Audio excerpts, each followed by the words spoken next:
Bonjour, le thème d'un temps pour notre couple aujourd'hui sera la sexualité des hommes à 50 ans. Je vous laisse écouter puis vous pourrez prendre le temps d'échanger entre vous. Et pour vous, messieurs, que se passe-t-il à 50 ans? L'ignorance des changements normaux, graduels et prévisibles dus à l'âge provoque la panique, qui à son tour rend plus difficile la performance sexuelle. Chaque échec augmente la peur de l'échec et cette anxiété de performance devient la principale source des difficultés d'ordre sexuel. Cette obsession de la performance sexuelle a développé la crainte de ne pas être à la hauteur, de ne pas être normal, de ne plus pouvoir fonctionner selon les attentes de vos partenaires et a ainsi créé de nouvelles difficultés d'ordre sexuel. La génération des baby-boomers ont généralement reçu peu d'informations sur la sexualité lorsqu'ils étaient jeunes.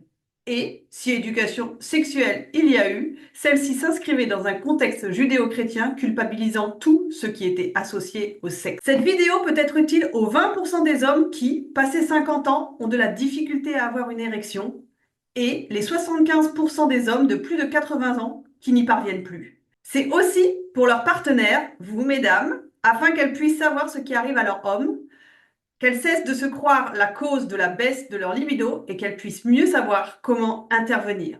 L'homme vieillissant entre guillemets, peut découvrir de nouveaux aspects de sa sexualité s'il comprend et accepte les changements prévisibles, graduels et inévitables dus à son âge, et s'il cesse de vouloir correspondre au credo de la performance sexuelle médiatisée. L'homme âgé peut même devenir un meilleur amant et continuer de jouir de sa sexualité jusqu'à son plus grand âge, tout en restant en contact avec sa réalité sexuelle. Passé 50 ans et à plus forte raison 60, la sexualité ne peut plus fonctionner comme à 20 ans. Des changements surviennent.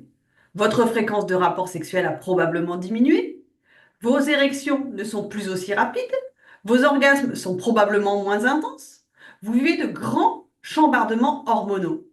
Mais vous continuez pour la majorité à ressentir du désir et à vouloir faire l'amour régulièrement, même si la performance n'est plus toujours au rendez-vous. Pour éviter que ces changements ne viennent perturber votre vie sexuelle, vous aurez besoin de connaissances. Vous devrez vous adapter à ces changements. Vous devrez les comprendre et les accepter. Et plus encore qu'avant, vous devrez innover et faire preuve d'imagination. Pour éviter que la routine ne s'installe et que votre libido ne disparaisse, vous devrez consacrer du temps et des efforts à votre épanouissement sexuel. Tout comme vous devez maintenant faire de l'exercice physique et mieux surveiller votre alimentation pour conserver votre santé, vous devrez aussi entretenir votre sexualité. Les changements physiques peuvent parfois être inquiétants, provoquer des réactions psychologiques intenses et modifier le comportement sexuel des deux partenaires. Mais si ces changements étaient bien compris et acceptés, ils ne susciteraient plus autant d'anxiété et de difficultés.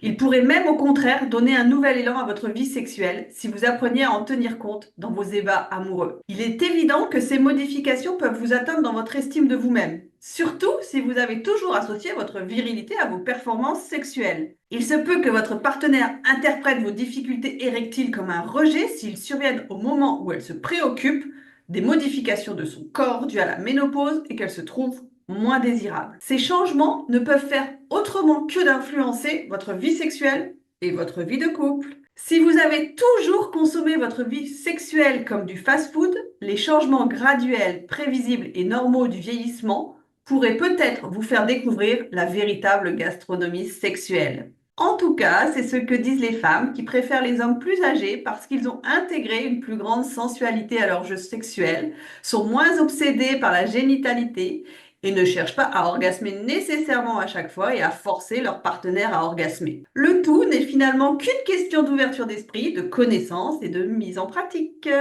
Voyons tout d'abord les changements au niveau de l'érection. Premier changement, la spontanéité des érections. Passé 50 ans, cette spontanéité diminue graduellement. Le temps de réaction de votre érection, premier signe d'excitation sexuelle, augmente au fur et à mesure que vous vieillissez. D'à peine 2 ou 3 secondes qu'il était à 18 ans, ce délai peut, à 50 ans, s'étendre sur plusieurs minutes. La raison est essentiellement d'ordre physiologique. Elle est provoquée par plusieurs facteurs.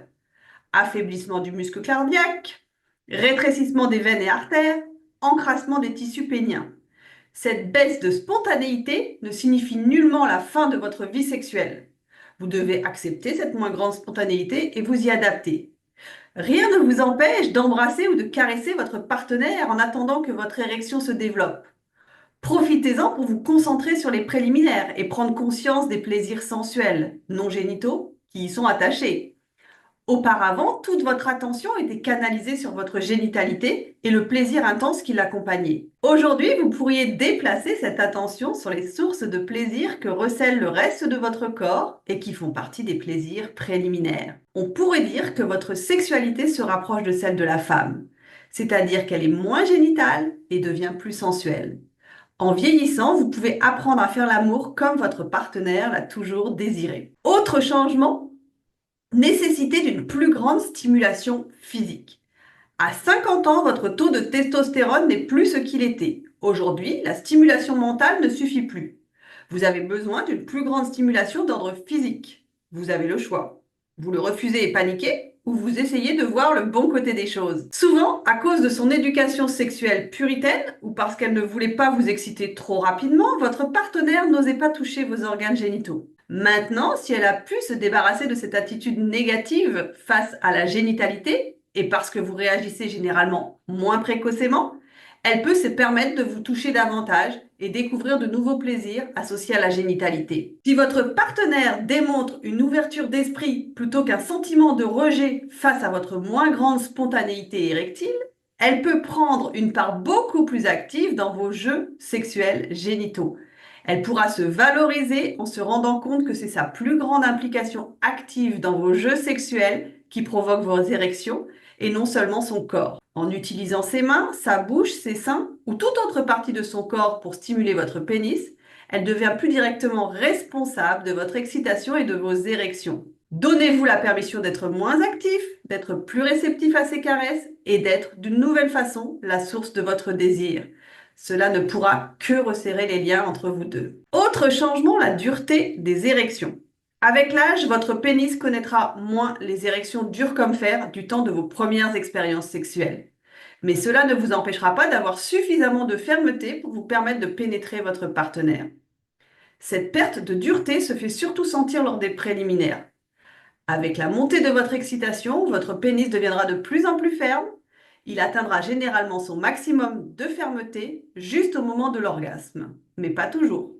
De toute façon, la fermeté de votre érection est peut-être nécessaire à la pénétration, mais ce n'est pas tant la dureté de votre pénis que la façon dont vous l'utilisez qui fait de vous un bon ou un médiocre amant. Mettez-y de l'émotion, votre partenaire appréciera. Autre changement, une érection plus longue sans éjaculation. Voici une modification avantageuse. La rapidité de votre excitation s'atténue avec l'âge. Votre partenaire ne peut que vous en féliciter. Votre excitabilité diminue pour vous permettre d'avoir des érections plus longues. L'expérience joue aussi un rôle dans l'apprentissage d'un meilleur contrôle éjaculatoire. Plus l'homme vit des expériences sexuelles agréables, plus il veut faire durer ce plaisir intense. En travaillant de concert, la nature et la culture peuvent amener l'homme de 50 ans et sa partenaire à profiter au maximum de la plus grande durée de ses érections. Quand on sait que les femmes ont généralement besoin d'une stimulation plus longue et plus intense pour orgasmer de façon vaginale ou clitoridienne, la perte de la rapidité éjaculatoire ne peut donc être qu'un atout de plus pour elles afin d'apprécier davantage le coït. Autre changement, la perte d'érection plus rapide après l'orgasme. Dès votre orgasme terminé, vous perdez rapidement une grande partie de votre érection et un peu plus lentement le reste de celle-ci. Autre changement encore, la détumescence qui est plus rapide. L'ensemble des manifestations de votre excitation sexuelle revient plus rapidement à l'état neutre. La tumescence sexuelle englobe l'ensemble des réactions génitales et extragénitales provoquées par la vasocongestion et la vasodilatation. Engorgement sanguin des organes génitaux, gonflement des testicules, rougeur localisée. Cela signifie que le sang se retire plus rapidement des parties congestionnées. En termes subjectifs, vous avez l'impression de flotter moins longtemps, de revenir plus rapidement sur Terre. Encore un autre changement, la période réfractaire est plus longue. C'est la période pendant laquelle, malgré une excitation sexuelle adéquate, vos organes génitaux ne répondent plus. Vous ne ressentez aucun plaisir à la caresse. Parfois, cette caresse devient même désagréable parce que votre pénis est devenu trop sensible. À 18 ans, cette période durait quelques secondes ou quelques minutes tout au plus. À 40 ans, elle se prolonge pendant plusieurs dizaines de minutes.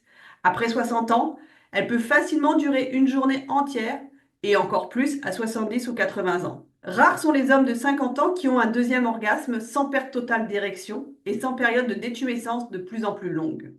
Malgré les caresses de votre partenaire, votre pénis ne réagit pas et reste flasque. Vous ne ressentez plus le plaisir et l'excitation qu'en d'autres moments ces caresses vous procurent. Ne pas accepter les changements naturels, normaux et prévisibles de votre corps et de votre pénis va créer un climat d'anxiété et un sentiment d'échec qui pourrait provoquer une réaction d'impuissance secondaire.